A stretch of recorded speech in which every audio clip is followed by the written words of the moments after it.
Hi guys, ito daw nabili kong sasakyan ay parusa daw to, hindi daw to Perusa Daihatsu. Kasi nga daw, yung makina nga daw nito ay napakapalyado at yung pyesa ay hirap hanapin. Pero ako para sa akin napaka-cool ng sasakyan na to. At hindi ako nagsisi na binili ko to. Kinalimutan ko na yung 20k na binayad ko nito oy. Kasi yung tuwa na nararamdaman ko nung napaandar ko to ay hindi mababayaran ng 20k. Shoutout pala kay Abayday Aurelia sa Bayawan, ang aming butihing counselor ng Bayawan City. Ewan ko kung natatandaan pa niya, inalok niya ako na bilhin niya ito ng 100k. Nung nagpa-washing kami doon sa may car wash niya. Kaya sabi ko sa aking sarili, hindi lang pala pang scrap tong sasakyan na to, may value din pala. Pagkatapos ko nga pala itong mapaandar, yung kabuuang ginastos ko ay mga almost 5k lang. Pero naputokan ng gulong eh. Tapos nagpalit din akong brake pad. Tapos nagpalit din ako nung parang tie rod in doon kasi maingay siya eh pag mag rough road. Kaya medyo nadagdagan yung gastos ko nito. Pero at least naayos ko yung brake talaga. Hindi na yung ngayon kaaapak, bukas kakapit. Naging advance na to siya. Inisip mo pa lang na mag-brake, naghinto na. Matagal ko din ito siyang ginamit-gamit. Sini-service kung saan-saan. Hanggang sa tinawagan ako ng dati kong amo sa Taiwan. Tapos nang malapit akong umalis, may napansin ako sa makina ng sasakyan. Dugay sa una, direras radiator ang oil. Basta na siya oil. Karon, namatigdan ako ang oil nabot as makina. Sabi ko na in love na kay Kiko Pangilinan itong sasakyan. Naging Sharon na. Or naghalo yung tubig at langis. Inisip ko maghanap na ako ng mga pyesa. Nagpunta ako sa Dumaguete para mag-canvas sa Dapsi, sa HBL, sa Hokkaido. Kaso lahat doon wala silang cylinder head gasket at mga valve seal ng Perusa Daihatsu. Medyo nawalan talaga ako ng pag-asa kasi wala sa Dapsi eh. Sa amin kasi sa Negros Oriental, pag lumang-lumang model na yung mga sasakyan, tapos kailangan mo ng parts, sa Dapsi talaga yung takbuhan. Nawala na naman ako ng pag-asa guys. Sabi ko matuloy na talaga sa scrap tong sasakyan na to. Tapos bigla kong naisipan na sasali ako sa FB page ng mga Perusa. Ayun, dito ako nagtanong. Dito ko nakilala ang Ford Master at si Ma'am Guba. So magpasalamat ako sa mga tao na nag-mention sa kanya dito sa aking post. Minessage ko kaagad si Ma'am Jean Guba. Ang binili ko ay head gasket at mga valve seal. Kasi diba naghalo ang tubig at langis, ibig sabihin may tama na yung head gasket niya. Magandang klase yung nabili ko, Federal Mogul na carbon type yung binigay ni Ma'am Guba. 3K lahat. Tapos sa pagdesisyonan ko, napuntahan ko sa Maynila. Ito pala yung tindahan ng Ford Master, no? At ito yung kanilang address. Mabait po si Ma'am G. At very accommodating siya pag nagtatanong ka. Kaya salamat talaga sa Ford Master. Pag uwi ko sa amin na pagdesisyonan ko na nakatayin ko na tong makina. O, ito lang yung tools ko, no? Galing yan ng Volcanoes ng Taiwan. Pero di yan, sponsor ha. Binili ko yan, mga 1.3 siguro yun. Nakalimutan ko na yung price. Wala na talaga akong pagdadalawang isip. Kahit ito lang yung tools ko. So, ang una kong tinanggal ay battery. Sunod ay radiator. Sa isip ko, bahala na talaga to. Tsaka ko na problemahin yung paano ikabit. Pag matapos ko na tong baklasin lahat, tinanggal ko na tong electric pan. Merong mga ibang bolt na matigas. Ginagamitan ko lang ng handle. Mga belt din, tinanggal ko na. At itong cover dito, wala na yung ipis ha, na-relocate na. Tinanggal ko na tong timing belt. Basta lahat ng nakita ko doon, tinanggal ko na. Yung carburetor, tinanggal ko din. Hindi ko alam kung anong mga pangalan ng mga pyesa na pinagtatanggal ko. Basta ang main goal ko ay matanggal ko yung cylinder head, tapos makita ko yung cylinder head gasket, kasi yun man yung papalitan. Yung ibang mga tornilyo ay matigas, para akong lalagnatin. Pero bahala yan siya dyan, oy. Basta ang aking goal ay matanggal yan siya. Ito, alam ko pangalan nito, parang bahay ng bubuyo. Intake manifold yan. Mahirap din tanggalin yan ha, kasi masikip eh. Hindi makapwesto masyado yung mga tools ko. Pero natanggal ko din siya, kasi pag di siya natanggal, siya na lang kakain ng kanin. Dayon, ay usa ka bolt, nga dili matangtang, kay naani. Kalami, na jud kay niyang Gabson. Ay, lami, na jud kay Gabson.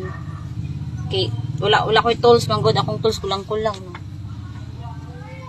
Nahirapan ako sa kalisod pagtanggal ng exhaust manifold kasi yung tusukan ng dipstick nandun sa gitna. Nabilog yung tools ko. Yung nut pala yung nabilog, hindi yung tools. Atay. Pero sige rano, laban. Winilding ko na lang yung nut na nabilog para matanggal ko yung exhaust manifold. Ayan, success. Natanggal ko na siya. Nung natanggal ko yun guys, nagpahinga talaga ako. Tinakpan ko muna ng kumot. Ay, nabasahan pala tong makina. No? So, habang tinitigan ko yung mga tinatanggal ko sa makina, nagproblema taloy ako kung paano ko ipabalik yung mga animal na yan. So, fast forward na tayo guys. So, per DIY talaga ito ang aking gagawin. So, per low budget kasi ako nito. Kasi nagpa-process pa ako ng mga papeles ko papuntang Taiwan. Kaya nagpakulo na lang ako ng mainit na tubig para mag-crack test ako. Ito yung gagamitin ko. Tinihaya ko tong cylinder head, no? Tapos tinakpan ko yung isa ng tubo. Tapos binuhos ko yung mainit na tubig. Yung papasok siya sa loob ng cylinder head, hindi din siya aapaw dun sa mga butas. Pero una kong ginawa, nilinis ko man na yung mga chamber para ma-visual check ko kung may crack ba siya. Kasi syempre, galing man to overheat. Ang explanation ko yan guys, kaya mainit na tubig yung ginagamit kasi para bubuka yung mga crack. At mabilis natin siya makikita. Dito tayo sisilip ng crack sa exhaust, no? So wala tayong toyo. Sa intake naman, wala din tayong toyo din. Nag-second lock, nag-third lock talaga ako niyan para ma-sure ko ba. Nag-manual reface lang pala ako nito guys. Umawit ako ng jealousy, tapos binalot ko ng liha. Tapos ginahasa ko yung head. Tapos nilinisan ko rin siyang mabuti. Tinanggal ko na tong mga valve. So in order talaga sila, no? Yung valve spring at mga valve ng exhaust at intake ay ina-arrange ko talaga. Importante talaga yan, guys, kasi bawat valve seat iba-iba man lapat niya. Ginabi na ako, no? Dito na ako sa gahasa moment. Grabe, mano-mano ito, guys. 16 valve man yung perusa. Kasi bawat isang chamber, 4 man na barbula. Tapos may 4 siya na chamber. Basta kayo na lang mag-plus-plus niyan, mga sir. 4 times 4 equals 1 million.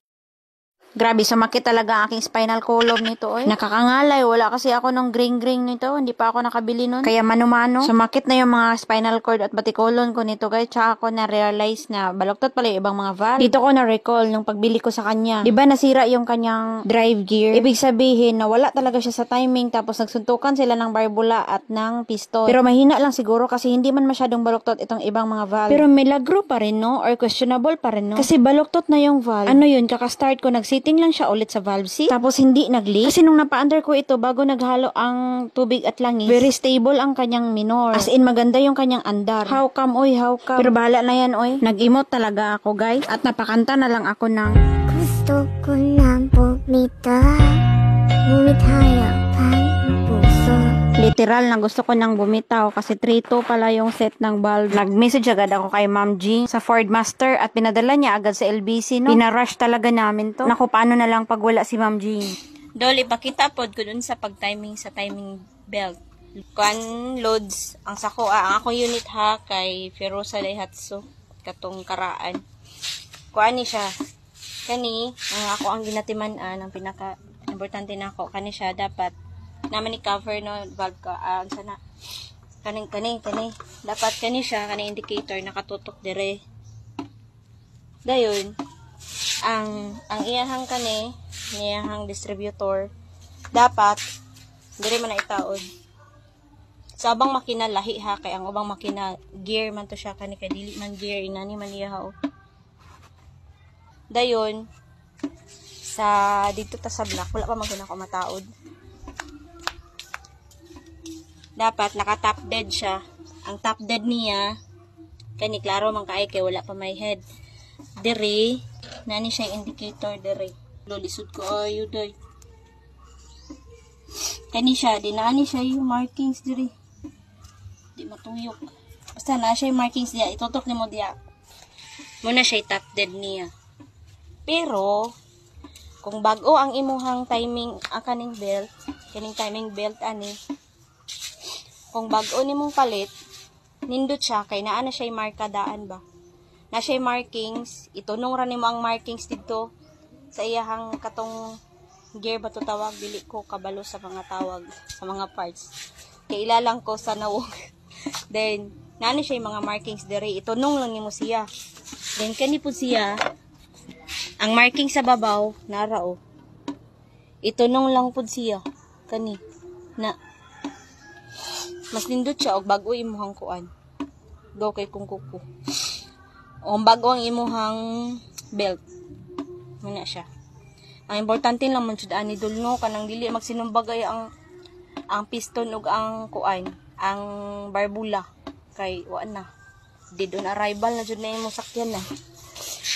Sa ubang unit lahi ha kay kuan man kanang yellow nako kay kuan man na siya. Gear man ang iyahang distributor ng dito sa lalom ba kani kay dili man then mura na akong may istorya. Thank you sa pagdating ng mga valve, guys, no? Binilisan ko ang aking paglilinis nito ang head. Pati itong mga manifold, sinabunan ko ng top. Lahat sinabun ko. Minadali ko na talaga to kasi paalis na kasi ako. May flight na ako. Siniting ko yung 16 piraso na valve. Gagi, hindi talaga biro, oy. Mga ilang araw ko din siya natapos. Kasama pahinga. Kasi nakakaumay talaga maglaping, oy. Pero natapos ko talaga siya na wala talagang leak. Gumawa ako ng DIY na tools para hindi ako masyadong mabigatan pagpasok ng mga valve lock sa valve spring. Basta nilinis ko siyang mabuti talaga. Tapos replace ko din pala tong block. Hindi ko lang naipakita. Nilagay ko na yung cylinder head gasket, tapos nalagyan ko ng konting sealant. Medyo mabigat tong head, guys, no? Salamat pala sa mga tropa ko dyan sa Machine Shop. Sila yung nagpahiram sa akin ng torque range. Yung torque ko nito ay 75 volt pa. Sinati ko yan sa 3. Basta ganyan ako nag-torque. Hindi ko alam kung tama o mali. Basta nag-research din ako sa internet. At nag-try akong mag-download ng manual ng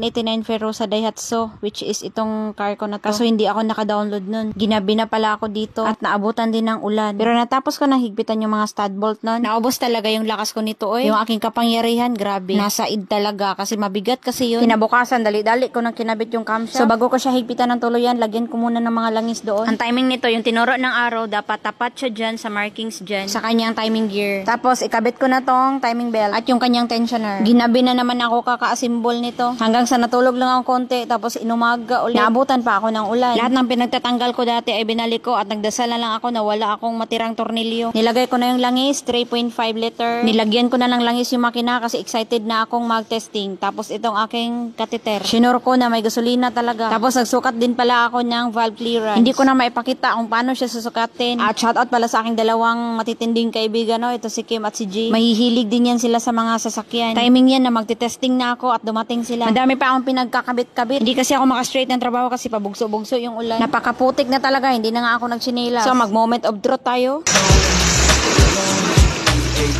Nung napa-under ko siya, tinesting namin kaagad. Kaso may problema. May nagtagas sa tubig dyan, banda. Nung pinark namin siya, buti na lang bumaba ako. Nakita ko na nagtagas talaga yung tubig. Malakas pa naman. Kaya ginapang ko sa ilalim. Ang ganda ng timing din ito kasi bumugso din yung malakas na ulan. Ibira nga, katong binabira na ko ba? Na-open na, boys? Wala? Ako. Naayos ko naman yung hose na nagtagas at naiuwi ko siyang maganda yung pagdating ko sa bahay, naligo na lang ako ng Tide Oil kasi puro talaga ako putik, dumi at mga langis-langis dun sa ilalim. So ganito talaga guys, no? Pag ganito yung hilig natin, hindi natin maiiwasan yung dumi. Tapos guys, nung paalis na talaga ako papuntang Taiwan, parang nagtampo yung sasakyan kasi nasira yung kanyang alternator. Tapos nagtagas yung kanyang water pump. Tapos yung sasakyan natambak dun ulit kasi hindi na naman siya nakakaandar. So ang part 4 nitong journey ko na to sa Perusa guys ay pag-uwi ko na lang. So kahit nasayang yung mga airport ko doon kasi mag back to zero na naman ako sa pag-aayos. At least no, nagkaroon ako ng chance na ma-explore yung makina at madagdag sa aking knowledge. Masaya ako guys, masaya. Kasi kahit hindi ako nag-aral sa pagmimekaniko, unti-unti kong naintindihan yung makina ng actual talaga. So kayo guys, kung gusto nyong matuto, bumili kayo ng sasakyan na sakit sa ulo at yan yung magiging mentor ninyo. So guys, kung nanood kayo hanggang sa dito ng video ko, salamat talaga. Thank you for watching.